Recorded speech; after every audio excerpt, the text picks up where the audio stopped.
Welcome back, and of course, still Rubbin Minds. The conversation is ongoing online. Hashtag Rubbin Minds, and don't forget to follow us at YNigerTV. I have a journalist in the studio, no stranger to this place, Daniel Anazia. How you doing, my brother? I'm good, Oscar. Looking very colorful today, repping the Ankara. Yeah, I'm in Nigeria, you know. Yes, you are. And talking about Nigerians, I don't know. I read over the story. And I'm reading even the comments on some of the blogs of this story. And on a very light note, I just want to kick off with this story. Nigerians reacting after a snake allegedly swallows 36 million naira in JAM office. This is according to Philomena, who confessed that apparently her housemaid connived with another JAM staff to spiritually, and I quote, steal the money from the vault in the accounts office. Have you seen any 36 million naira lying around or any snake that his mouth is very full? What came to your mind when you saw this headline? Oscar, you can see the way I'm laughing that obviously in this country we get to see a lot of drama every week. You know, a friend of mine said that every week we see one drama or the other, and this keep Nigeria going despite the challenges. Now, back to the issue on ground, the 36 million, a mysterious snake. And then Philomena confessed that she was saving the money in the bank, and the snake will go to the bank. The vault. The vault in the bank. Yes. And take her own savings. Now, I asked, what came to my mind, and I asked this question. Why her own money, that particular money, not other money in the bank, in the vault? That is one thing we need to know. Well, some people might not know, but the background of this is there's usually a team of auditors that go around. So this team of auditors are dispatched to different states to take inventory of sold and unsold scratch cards and recover whatever money that might have either been generated or mismanaged. So on visiting the Makadi office in JAM, a sales clerk, that's Philomena, Chieshe, told JAM registrar and his team that she couldn't account for 36 million she made in previous years before the abolition of scratch cards. So this is something that's been going on along. I think it's just a basic case of lack of accountability and the fact that she's gotten away with this. This is theft. I mean, pure and simple. If you say she has gotten away with it, it means the president, body language to corruption, based on the promise, on the covenant he had with Nigerians at the point he was campaigning, that he is going to fight corruption to a standstill. But this is a spiritual angle, so I don't know. I wish the lawyer could come back. She could plead for insanity. Oscar, Nigerians are more Christian than even Jesus Christ himself. If you ask this Philomena now, she will tell you that she's a born-again Christian.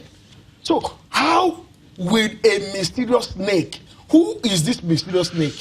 If you read that story... Well, I can tell you for free. I just want to move on very quick to that. This snake already has a Twitter account. And people are joining. And in the caption of this Twitter account, it says, I'm the snake that stole from JAM and I'm not returning it. And let me just put that aside. On to more pressing issues.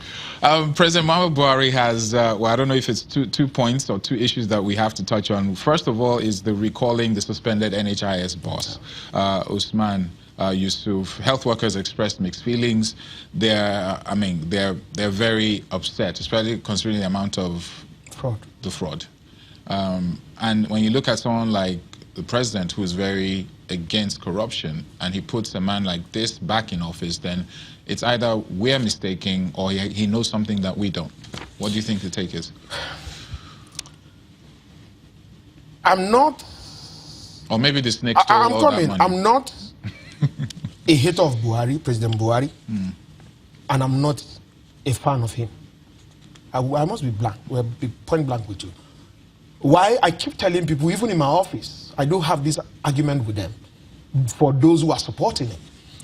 If this person said, I would do this, if you tell me, Oscar, now you tell me, okay, then I'm going to give you 5,000 naira every month. I have it at the back of my mind that, oh, at the end of every month, a 5,000 naira is coming from Oscar. From me? Yes. Now, when he was coming in, like I said earlier, he said, I'm going to fight corruption. And now we had Mena being Mena, before Yusuf Gate, reinstated under this same president. How? But why do you think this is happening? Wait, I'm coming. Now, a minister serving you appointed, the president, Professor Isaac Adewale, suspended this same man for fraud-related activities. And the president used his power as president, commander-in-chief, and said, no, reinstate him. The question is, was he cleared? Who cleared him? Did he go through the EFCC? If yes, where is the report? Can it be made public? So these are the questions. So if President Buhari said he's fighting corruption, for me, the body language is obvious. There is more corruption in this government than we have seen in the past. Some are even of the opinion, when you go online, you find out that reactions are mixed in terms of where he should act quickly, he doesn't, and where he shouldn't, he does. Yeah. And a case in point is the deployment of soldiers to the 6 states, Benue, Taraba, Kaduna, Kogi, Nasarawa, and Niger. Of course, we all know why the militia is the issue of the herdsmen and all whatnot, but a lot of people are a bit upset that this is coming too late. Well, it has to come, but it took so long. Why? Let's trace it back from Operation Crocodile Smile in Niger Delta to Python Dance in Southeast. The swiftness of response by this government to crisis in that region can tell you. Now, it is Fulani headsmen. Just headsmen. Just headsmen. Okay, let's say headsmen. Yeah, whether we like when you say headsmen or Fulani, it's all over the place. For the purpose of this headsmen attacking the farmers, killing them, and over 50 or about 80 were killed on a broad daylight. One, the president has not deemed fit to visit the place. He was in a neighboring state a few days ago, Nasarawa.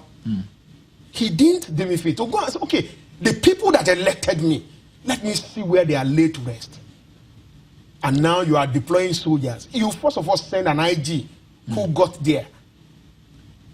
And he was rejected by the people because they already know the end of that visit. That's it. Then I'm coming.